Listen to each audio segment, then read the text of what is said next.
On October 14, 2023, Alyssa Lokits, a 34-year-old neuroscience doctoral graduate from Vanderbilt University, embarked on what began as a seemingly ordinary day. A quiet Saturday morning greeted her as she laced up her running shoes and prepared for her routine exercise on Nashville's Mill Creek Greenway, a scenic trail she often frequented. For Alyssa, this trail was not just a route for fitness.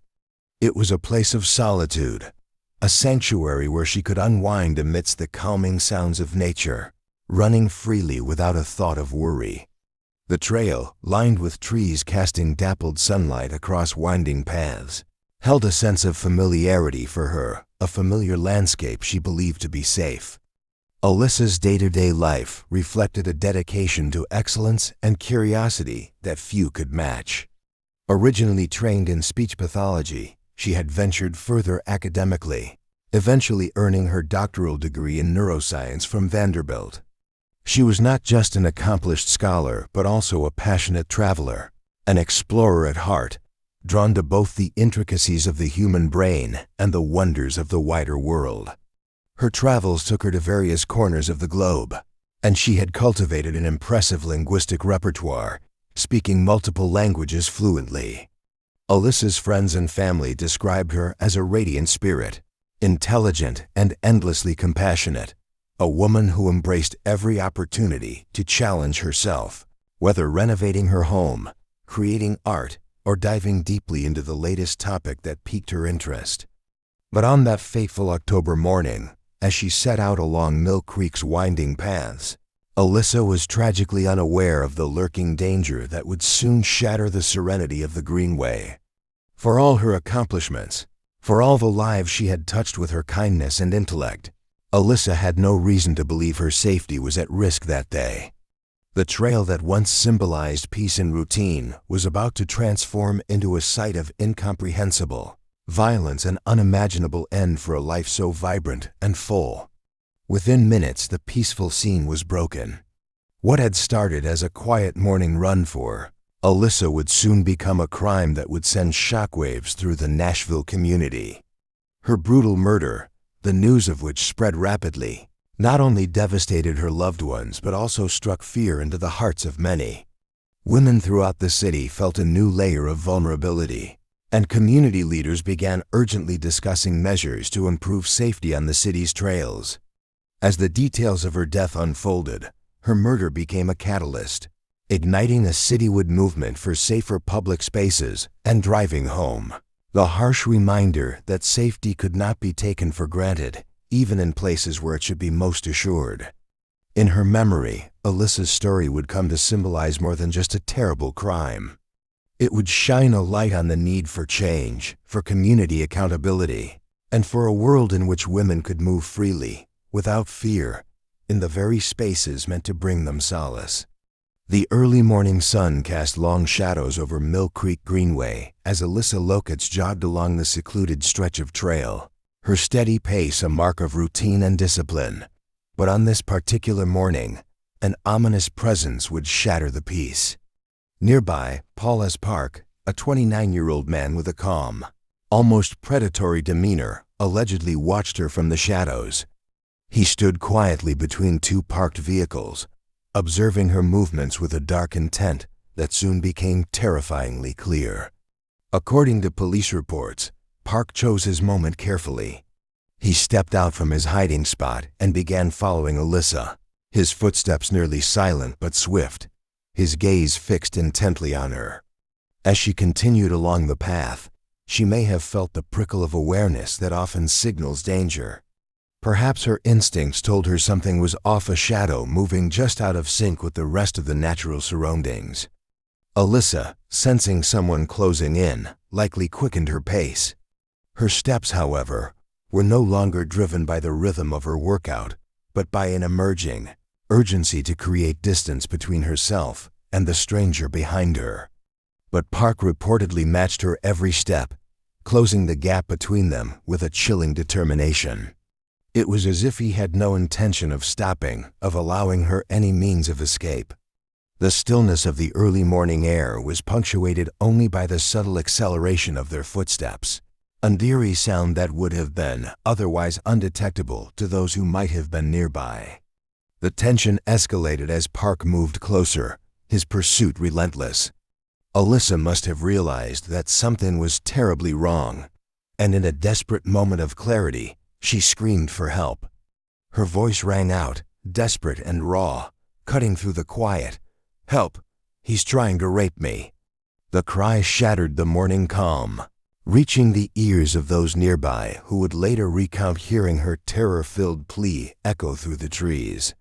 It was a cry that should have stopped any heart cold, the kind of cry that demands urgent response.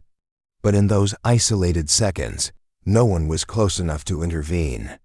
Then, as suddenly as the scream had erupted, a gunshot rang out, an explosive sound that marked the brutal culmination of her fight for survival. Witnesses recalled the horror of the gunfire, realizing with chilling certainty that it signaled the violent end of Alyssa's life. By the time anyone arrived, her body was discovered in a nearby overgrown area, partially concealed by the dense vegetation that grew just off the main path. She had been dragged from the trail, her final moments spent in a harrowing struggle with her attacker, a life filled with purpose and promise, brought to an abrupt and violent end in a place she once found safe. Shortly after the attack, Park was reportedly seen fleeing from the scene. Witnesses identified his gray BMW sedan as it sped away from the Greenway, his clothing reportedly stained with blood. Scratches covered his arms, telling a silent story of Alyssa's resistance, of her attempt to fight back even as the odds turned overwhelmingly against her. The sight of him stained, scratched, and driving away would haunt those who saw him, a stark reminder of the unthinkable events that had just unfolded. As details of the attack emerged, the harrowing moments of Alyssa's final struggle became seared into Nashville's collective memory. Her tragic end, as she fought to escape and called out for help, would become a rallying cry, sparking conversations and protests across the city. As news of the brutal killing reverberated through Nashville, a sense of urgency electrified the city's law enforcement. This was not just another case, it was a hauntingly personal attack on an innocent woman, and the search for Alyssa Lokits' killer became a priority for detectives and the community alike. In the days following her death, the Metropolitan Nashville Police Department launched an intensive investigation, scouring the Mill Creek Greenway for any trace of evidence that could lead them to the assailant. Investigators initially faced a challenge. The remote nature of the Greenway Trail meant that witnesses and immediate surveillance were sparse. But a breakthrough came from an unexpected source, a resident's dashcam, footage that inadvertently captured the moments leading up to the attack. The video revealed a man matching the suspect's description, later identified as 29-year-old Paul S. Park, emerging from behind parked vehicles and following Alyssa along the trail. This footage provided more than just a timeline. It captured a partial view of Park's license plate number, which became critical in confirming his identity. As detectives reviewed the footage frame by frame, they noticed details that sharpened their focus on Park as their prime suspect. His behavior on the video showed a man with clear intent, trailing Lokits with a disturbing focus. The partial license plate captured in the footage was matched to a gray BMW sedan, a match that added credibility to their suspicions. The investigation was progressing, but detectives were still confronted with a chilling question: who was this man, and what had driven him to this violent act? The case took a surprising turn when homicide detective Shannon Forsyth viewed the dashcam footage. Forsyth had been involved in a previous investigation in December 2021, a case that left a lasting impression. The incident involved the suicide of a young man, a tragic event that had lingered in her mind. Upon reviewing the dashcam image, Forsyth recognized Park as the identical twin brother of the victim from that prior case. This revelation was a chilling reminder of how past cases and lives intersect, sometimes in dark and unpredictable ways. This recognition allowed Forsyth to connect the dots and expedite Park's identification and eventual apprehension. With this connection in mind, the detective team obtained a warrant for Park's arrest, tracking him down with precision. They found him with fresh scratches on his arms, clear evidence of a recent struggle. Additionally, his clothing bore visible bloodstains, aligning with the timeline of Lokits' attack and substantiating suspicions of his direct involvement. His demeanor was reportedly calm upon arrest, but the physical evidence against him painted a grim picture of what had transpired that day on the Greenway. Upon his capture, Park was formally charged with criminal homicide, a serious felony offense that signaled the prosecution's intent to seek justice for Alyssa's death.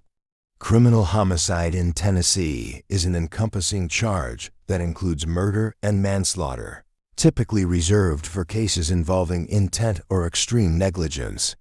In Park's case, the charge of criminal homicide suggested that authorities believed his actions were deliberate, likely premeditated, or at minimum, indicative of a reckless disregard for human life. It meant that prosecutors would pursue the case with gravity, seeking not only conviction, but also justice for Alyssa and closure for the community. As Park awaits his November 1st preliminary hearing, the people of Nashville remain on edge. The arrest provided a measure of relief, but it did little to soothe the wounds left by Alyssa's loss. Her death, in such horrific circumstances, had shaken the city, and justice for her became the hope to which her family, friends, and supporters clung. In the meantime, the community continues to mourn, remembering Alyssa for the life she led, while anxiously awaiting the legal proceedings that could bring them the justice they seek.